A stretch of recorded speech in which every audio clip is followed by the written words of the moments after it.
Em nosso estudo de hoje está no Evangelho de Mateus, capítulo 5, versículo 44.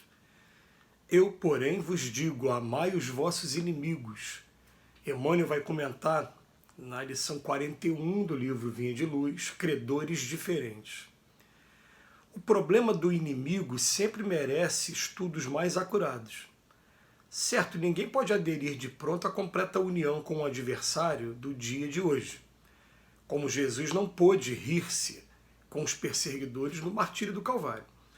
Entretanto, a advertência do Senhor, conclamando-nos a amar os inimigos, reveste-se de profunda significação em todas as facetas pelas quais a examinemos, mobilizando os instrumentos da análise comum.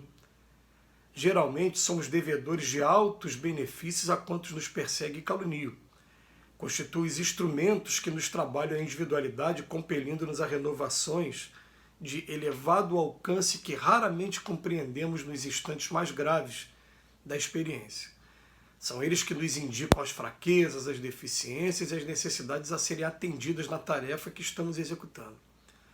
Os amigos, em muitas ocasiões, são imprevidentes companheiros, porquanto contemporizam com o mal. Os adversários, porém, situam-no com rigor.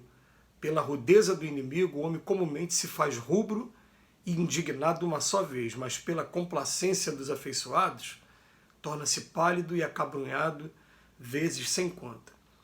Não queremos dizer com isso que a criatura deva cultivar inimizades. No entanto, somos daqueles que reconhecem por beneméritos, credores, quantos nos proclamam as faltas. São médicos corajosos que nos facultam corretivo. É difícil para muita gente na Terra a aceitação de semelhante verdade. Todavia, chega sempre um instante em que entendemos o apelo do Cristo em sua magna extensão. Gente, eu vou ser muito sincero com vocês com relação ao estudo do amai aos vossos inimigos que a doutrina espírita proporciona para a gente através do livro Evangelho segundo o Espiritismo. Porque eu, durante o meu trabalho de pesquisa em outras religiões, e até mesmo de busca por um caminho, eu não consegui encontrar em doutrina alguma um direcionamento tão bom com relação ao que seja amar os vossos inimigos. Em primeiro lugar, vou partir de Kardec para depois chegar no Emmanuel, né? Allan Kardec fala assim, gente, amar o inimigo não pode ser de forma alguma uma sentença igual a você amar o seu amigo.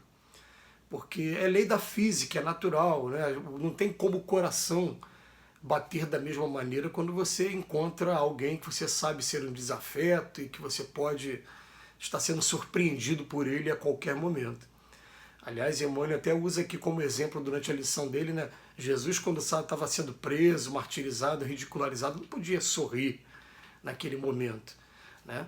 Então ele vem falando do que é o amar o vosso inimigo. E vem trazendo um roteiro que durante algum tempo eu anotava no papel e deixava colado na mesinha de cabeceira mesmo, do lado da cama, para poder aprender a assimilar bem. Então, mesmo não tendo o livro aqui na mão, eu vou estar traçando mais ou menos qual é o caminho. Ele fala assim, é difícil? Mas não é impossível. O que é amar os vossos inimigos? Em primeiro lugar, não guardar rancor, nem ódio, nem desejo de vingança pelo mal que eles nos façam. Então, primeiro são seis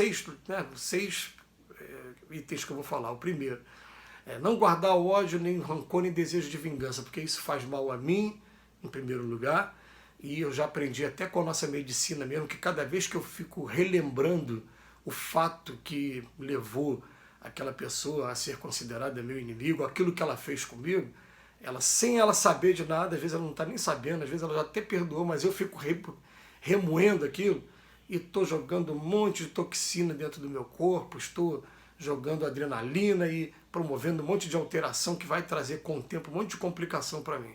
Então é uma atitude inteligente a gente pensar assim, coitado do rapaz que fez isso, da pessoa que fez isso, porque ele está buscando através da lei de causa e efeito um monte de lições duras para o futuro. Mas eu tenho por obrigação não guardar ódio, nem rancor, nem desejo de vingança. Segundo, desejar sempre o bem e não o mal para aquela pessoa. Por isso que a gente até fala, né? Terminou de ser assaltado, terminou de sofrer uma injustiça, Faz uma oração por aquela pessoa. Aquela pessoa está precisando muito de oração. Ah, mas o Emmanuel disse aqui, é muito difícil, né? Realmente é muito difícil. Depois ele fala, se aparecer a oportunidade de se reconciliar com essa pessoa, se reconcilie, aprendendo uma coisa. Eu me reconciliar não significa que eu vou concordar com o que ela faça, ou até mesmo frequentar os mesmos círculos que ela. Não, ela tem a vida dela e eu tenho a minha. E normalmente ela vai continuar fazendo aquelas coisas que não tem a menor afinidade, aquelas atitudes de violência, aquelas atitudes que eu não tenho a menor afinidade, continuo não concordando. Mas o ser humano, eu estou me reconciliando com ele. Se aparecer uma oportunidade de ajudar essa pessoa também, ajude. Não é só você, né, se reconciliar também, procurar ajudar essa pessoa. E dentro da ajuda ele coloca um subitem, ele coloca assim, se abster de qualquer palavra ou atitude que possa estar prejudicando essa pessoa. Então, simplesmente se abster. Ficar calado, deixa a vida seguir. Se aparecer oportunidade, vamos ajudar.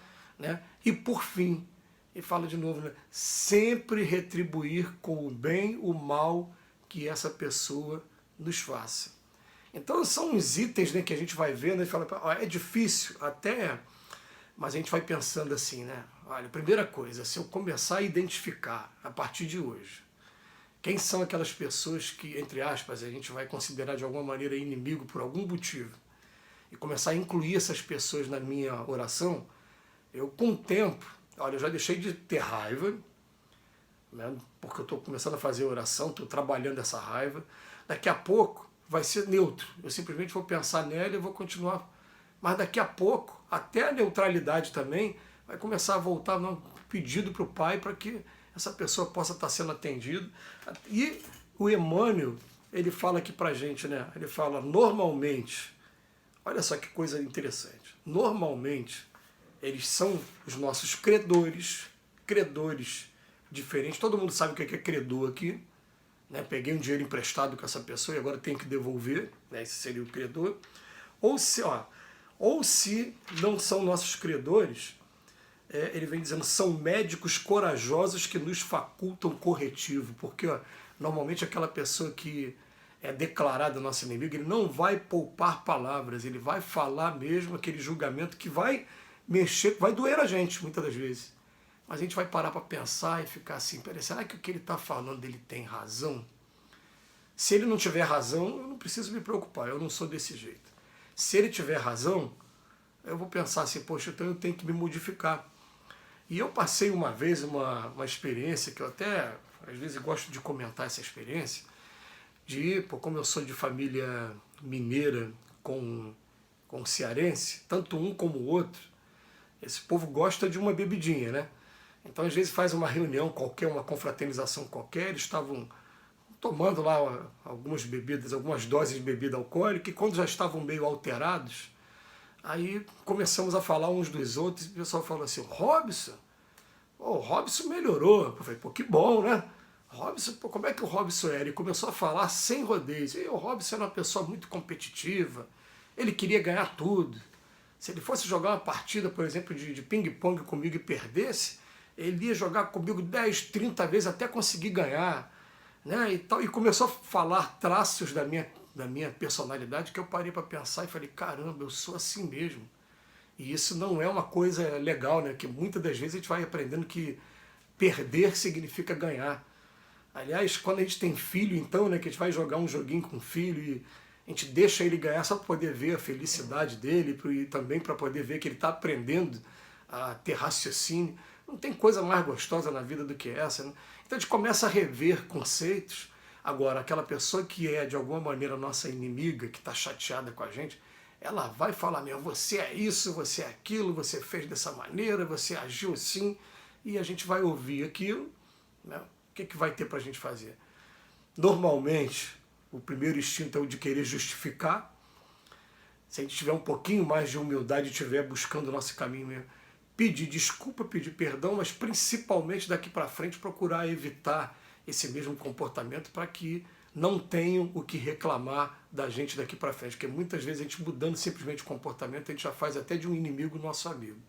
E para encerrar, só lembrando que um presidente dos Estados Unidos falou que o valor de um homem se mede mais pelas suas inimizades do que pelas suas amizades. De que vale ter centenas de amigos e ter muitos inimigos? É melhor não ter inimigo nenhum, né? Que Jesus nos abençoe hoje e sempre.